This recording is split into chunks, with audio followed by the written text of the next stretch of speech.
ഈ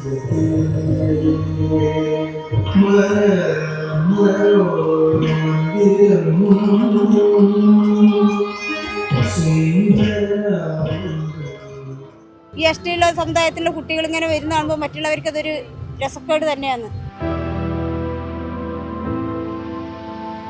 ഒരുപാട് ദുരിതം സഹിച്ചാൽ എൻ്റെ കുഞ്ഞ് അവിടെ ഡാൻസ് പഠിക്കാൻ പോകുന്നത്.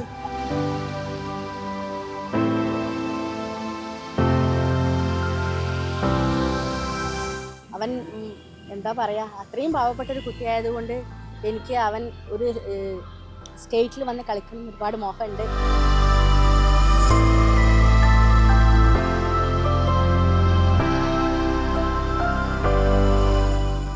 ഈ നൃത്തച്ചുവടുകൾക്ക് ഒരുപാട് കഷ്ടതകളുടെയും കണ്ണീരിന്റെയും കഥ പറയാനുണ്ട്. കാസർഗോഡ് നീലേശ്വരത്തെ ഉൾനാടൻ പ്രദേശത്തു നിന്നും സംസ്ഥാന കലോത്സവ വേദിയിൽ നൃത്തം ചവിട്ടുന്ന വിഷ്ണുവിന്റെ ഈ യാത്ര നമ്മുടെ കണ്ണ് നനയിപ്പിക്കും.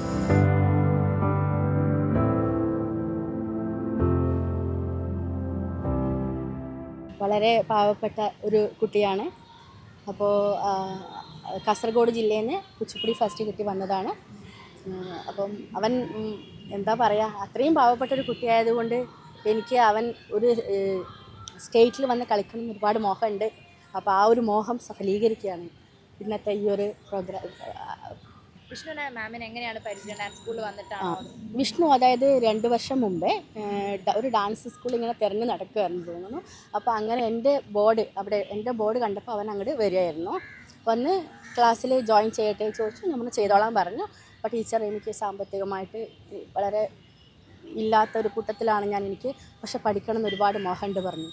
അപ്പോൾ ആ മോഹമുണ്ട് പറഞ്ഞപ്പം ഞാൻ തീർച്ചയായിട്ടും എനിക്ക് ഒന്നും വേണ്ട, മകൻ ഇവിടെ പഠിക്കും എന്ന് പറഞ്ഞു. അതുപോലെ തന്നെ എൻ്റെ നൃത്താഞ്ജലിയിൽ കുറേ കുട്ടികൾ ഫ്രീ ആയിട്ട് പഠിക്കുന്ന കുട്ടികളുണ്ട്, ഞാൻ അങ്ങനെ പഠിപ്പിക്കുന്നുണ്ട്.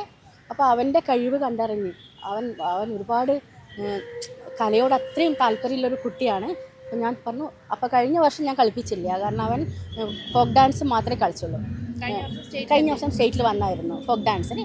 പക്ഷേ ഈ വർഷം ഞാൻ അവനെ ഭരതനാട്യം കുച്ചിപ്പുടിയും കളിപ്പിച്ചായിരുന്നു. സാമ്പത്തികമായി ഏറെ പിന്നോക്കം നിൽക്കുന്ന കുടുംബത്തിൽ നിന്നും എത്തിയ വിഷ്ണു ഇന്ന് കലോത്സവ വേദി കൈയടക്കിയപ്പോൾ സദസ്സിലിരുന്ന ടീച്ചറുടെ മുഖത്ത് വിരിഞ്ഞ പുഞ്ചിരിയും കണ്ണീരും അവന്റെ കഷ്ടപ്പാടിന്റെ കഥ പറയും. വിഷ്ണു ഒരുപാട് ദൂരത്താണ്. അതായത് വിഷ്ണുവിൻ്റെ വീട്ടിൽ നിന്ന് ഒരു 3/4 മണിക്കൂർ നടന്നിട്ട് വേണം അവൻ്റെ ബസ് സ്റ്റോപ്പിലെത്താൻ. അവിടെ നിന്ന് 1.25 മണിക്കൂർ സഞ്ചരിച്ചിട്ട് വേണം എൻ്റെ ഡാൻസ് സ്കൂളിലേക്ക് എത്താൻ. അങ്ങനെയാണ് ആ കുട്ടി വന്ന് പഠിക്കുന്നത്. കലയോടുള്ള അത്രയും തീർച്ചയായിട്ടും. പിന്നെ അത് മാത്രമല്ല, ഒന്ന് പഠിപ്പിച്ചു കൊടുത്ത് പ്രാക്ടീസ് ചെയ്യണം എന്ന് പറഞ്ഞാൽ അവൻ അത് ഭയങ്കര പ്രാക്ടീസ് ചെയ്ത് ക്ലിയർ ആക്കിയിട്ട് വരുന്നൊരു കുട്ടിയാണ്.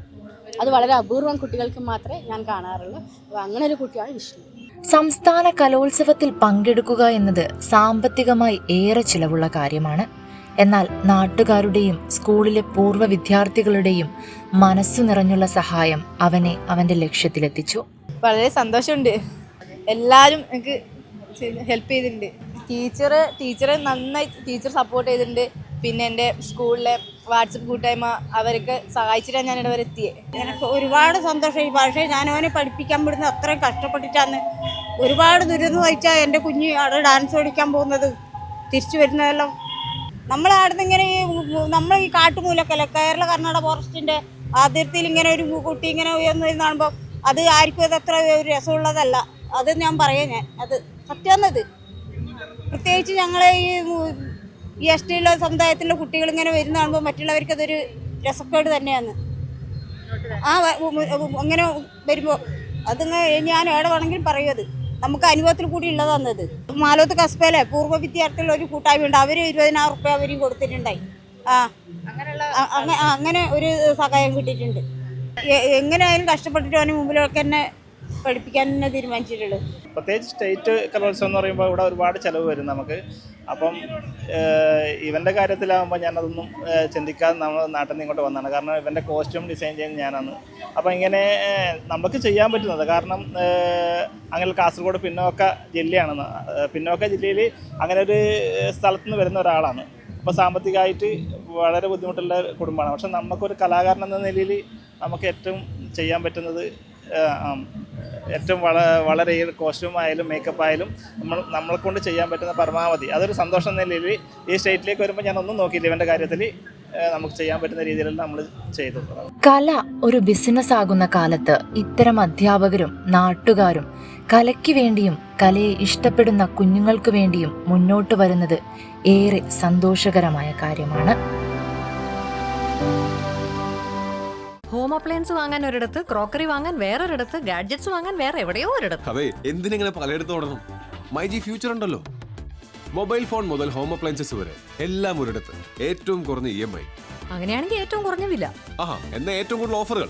MyG future, experience the next. MyG ആണ് ഫ്യൂച്ചർ.